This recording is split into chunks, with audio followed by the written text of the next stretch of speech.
Главный кыргызский писатель Чингиз Айтматов родился 12 декабря 1928 года в селе Щекер Таласской области. Рано лишившись отца, ставший жертвой сталинского террора, Айтматов вырос в сложное военное время, работая сборщиком налогов и секретарем в родном селе. После войны он с отличием, окончив Джамбульский зоотехникум, 3 года работал ветеринаром.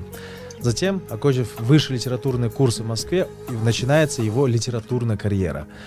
В 1958 году выходит повесть «Джамиля», которая принесла автору мировую известность. За свою карьеру писатель написал ряд шедевров, среди которых «Плаха», «Дольше века длится день», «Материнское поле», «Прощай, Гульсары» и многие другие.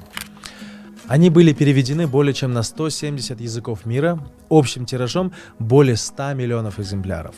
Многие его произведения были экранизированы, а сам писатель в течение 25 лет руководил Союзом кинематографистов Кыргызстана.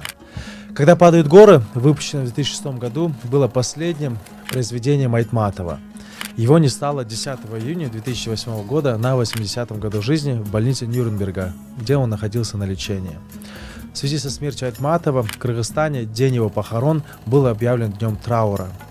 Похоронен писатель в историко-мемориальном комплексе Табиит в пригороде Бишкека рядом со своим отцом.